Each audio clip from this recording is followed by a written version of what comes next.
শেষ দশকে লক্ষ্য রাখুন 10 কাজ। নাম্বার 1, 1 নম্বর হলো অন্যকে প্রাধান্য দিন। আমার ভাইয়েরা, খাবারে, অজুতে, গোসলে ও হাজতে নিজে অধিকার না খাটিয়ে অন্যকে এগিয়ে দিন। তাকে সামনে রাখুন এবং তার মনোরঞ্জনের খেয়াল করুন। নিজের সুবিধা তালাশ না করে অপর ভাইয়ের সুবিধার দিকে নজর দিন। এই একটি গুণ সমাজে কতটা ক্রিয়াশীল হতে পারে এটা বলে বোঝানো সম্ভব নয়। প্রথমত, এটা পুণ্যবানদের, সদাচারী বান্দাদের বিশেষ আখলাক।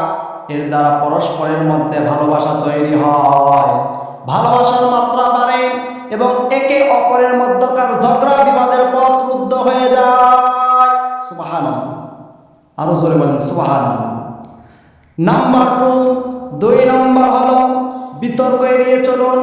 আমার ভাইয়েরা, যেসব কাজে ও কথায় পরস্পর বিতর্ক লাগতে পারে সেসব বিষয়ে কথা বলা থেকে বিরত থাকুন।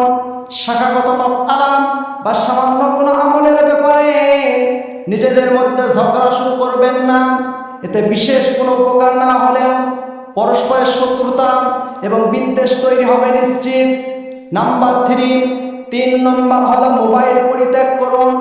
আমার ভাইয়েরা, আশ্চর্য এক রোগ পেয়ে বসেছে আমাদের সমাজকে। মসজিদে আল্লাহ সুবহানাহু ওয়া তাআলার জন্য, ইবাদতের জন্য নির্জন হয়েও আমরা যেন সচেতনতার মাঝে বসবাস করি। ফেসবুকে বিতর্ক জুড়ে দেই, মন্তব্যের পসরা সাজাই বা দূর দেশের বন্ধুদের সাথে হারদম যোগাযোগ অব্যাহত রাখি। সব কিছু হতে বিচ্ছিন্ন হয়ে ইবাদতের জন্য মসজিদে এসে আদৌ কি তবে আমরা একান্ত নিবিড় হতে পারলাম? কথা বলেন না কেন? পারলাম না। অথচ আয়েশা সিদ্দিকা রাদিয়াল্লাহু তাআলা আনহা ইতিকাফরত অবস্থায় কোনো প্রয়োজনে পাশের ঘরে গেলেন, সেখানে কোনো অসুস্থ লোক থাকলেও তার অবস্থা জিজ্ঞেস করতেন না। আর আমরা জগৎ মহাজগতের সংবাদ, বিসংবাদ ও গুজবের ভান্ডার খুলে বসে থাকি। এরকম দৃশ্য আমাদের সমাজে দেখা যায় কি যায় না? জোরে বলেন, দেখা যায় কি যায় না? নাম্বার 4 নম্বর হলো আগে থেকে প্রস্তুতি নিন। আমার ভাইয়েরা, ইতিকাফের জন্য মসজিদে প্রবেশের কিছুদিন আগ থেকে এ সংক্রান্ত বইপত্র পড়ুন, আলেমদের লেকচার শুনুন, তাদের আর্টিকেল লেখাজোখাগুলো খুঁজে খুঁজে পড়ে ফেলুন। নিজের অন্তরে কি কি রোগ বাহাল এবং কোন কোন স্বভাব আপনি ছাড়তে পারছেন না সেগুলো নিয়ে জানাশোনা বাড়ান। পারব তো? বলেন ইনশা। আরো জোরে বলেন ইনশা। নাম্বার 5 নম্বর হলো নিজেকে মুক্ত করুন। আমার ভাইয়েরা, আপনি যত পাপে অভ্যস্ত ছিলেন, যত গুনাহ এবং অযাচিত কায় কারবার করে বেড়াতেন, আসমানি পাঠশালায় ঢোকার পূর্বে সেগুলো পরিত্যাগ করে নিজেকে সোনার মানুষে পরিণত করবার দৃপ্ত মানুষে ইতিকাফের জন্য প্রস্তুত হন। কাউকে কষ্ট দিয়ে থাকলে, কারো ঋণ বাকি থাকলে সব কিছু থেকে পরিপূর্ণ মুক্তি হাসিল করে তবে আল্লাহ সুবহানাহু ওয়া তাআলার ঘরের দিকে রওনা করুন। পারব তো? বলেন ইনশা। আরো জোরে বলেন ইনশা। নাম্বার 6 নম্বর হলো অন্ধ হয়ে যান। আমার ভাইয়েরা, আমাদের এক আজব রোগ হলো নিজে কিছু করি না করি, কে কি করলো, কে কি করলো না তা নিয়ে আমাদের মাথা ব্যথার যেন শেষ নাই। এই স্বভাব অপ্রীতিকর। এখনই বাদ দিয়ে দিন এমন দুমুখ মনোভাব।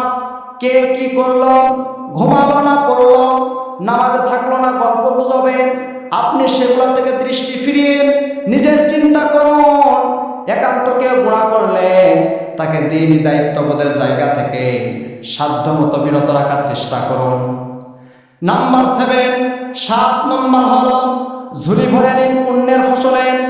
আমার ভাইয়েরা, মনে করুন ইতিকাফ একটি বাজার, আপনাকে একটি বড় ঝুলি দেওয়া হয়েছে।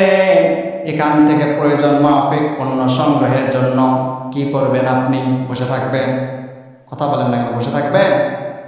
নাম্বার 8 নম্বর হলো শয়তানের দরজা বন্ধ করে দিন। আমার ভাইয়েরা, ইতিকাফের সামান্য সময় যেন আপনার অযথা খোশ আলাপে না কাটে, গল্প গুজবে না কাটে, সেদিকে পূর্ণ মনোযোগী হন। নামাজের পর নিজের স্থান, নির্ধারিত স্থানে গিয়ে রুটিন মাফিক আমল শুরু করে দিন। তিলাওয়াত করুন, জিকির করুন, দুরূদ পড়তে থাকুন। নিজের ইচ্ছা করে নিজের সময় নষ্ট করবেন না এবং অন্য কাউকে আপনার সময় নষ্ট করার সুযোগ দিবেন না। পারবো তো? বলেন ইনশা। আরো জোরে বলেন ইনশা। নাম্বার 9 নম্বর হলো চুপ থাকার অভ্যাস করুন। আমার ভাইয়েরা, চুপ থাকার উপকারিতা বলে শেষ করা যাবে না। যদি কোনো উত্তম কথা বলার সুযোগ তৈরি না হয় বা প্রয়োজন দেখা না দেয়, তাহলে অনর্থক কথা বাদ দিয়ে একেবারে চুপ থাকার চেষ্টা করুন। কারণ রাসূল করিম সাল্লাল্লাহু আলাইহি ওয়াসাল্লাম সাধারণ সময়ে এত অল্প কথা বলতেন যে দিনে তিনি কয়টা বাক্য বলেছেন তা গোনা যেত। সুবহানাল্লাহ। আরো জোরে বলেন সুবহানাল্লাহ। আমার ভাইরা, এটা যদি তার স্বাভাবিক সময়ের কথা হয়, তাহলে ইতিকাফে আমাদের আরো কত সচেতন হওয়া দরকার।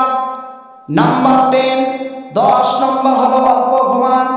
আমার ভাইরা, আকাবিরদের অনেকে আল্লাহ সুবহানাহু ওয়া তাআলার কাছে ঘুমের স্বল্পতার জন্য দোয়া করতেন। কেউ সেজদায় সামান্য ঝিমুনি দিতেন, কেউ কথা ও কাজের ফাঁকে বসে বসে এখানে ঘুমিয়ে নিতেন। এরপর সারাদিন কাজ করতেন, ইবাদতে মগ্ন হতেন বা তিলাওয়াতে নিবিড় হয়ে পড়তেন। ইতিকাফে 10টা দিনে তাই প্রতিজন মুতাকিফের উচিত কম ঘুমানো, ইবাদত, তিলাওয়াত এবং পুণ্যের কাজের সময়গুলোকে মূল্যবান করে তোলা। পারবো তো? বলে ইনশা। আরো জোরে বলে ইনশা। আমার ভাইয়েরা, আসুন 10টা দিন নিজেকে পরিবর্তনের নিশায় আসমানি পাঠশালায় সময় ব্যয় করি, শয়তানের খপ্পর হতে নিজেকে মুক্ত রাখি, রোজাকে হেফাজত করি সবে কদর পাওয়ার জন্য এবং আরো বহুবিধ ফায়দা অর্জনের জন্য ইতিকাফ করি। দুনিয়ার সব কিছু হতে বিচ্ছিন্ন হয়ে আল্লাহ সুবহানাহু ওয়া তাআলা ধ্যানে মগ্ন হয়। দুঃখজনক ব্যাপার হলো মানুষ ইতিকাফ করতে চায় না। গ্রামের অনেক মসজিদে ইতিকাফের লোক পাওয়া মুশকিল। যারা ইতিকাফে বসে তারাও মাসআলা জানে না, যে কারণে বাড়িতে চলে যায়, গরুকে ঘাস খাওয়ায়। তাদের জন্য ইতিকাফের মাসআলা জানা আবশ্যক। তাদের জন্য ইতিকাফের মাসআলা জানা কি? আরো জোরে বলেন কি?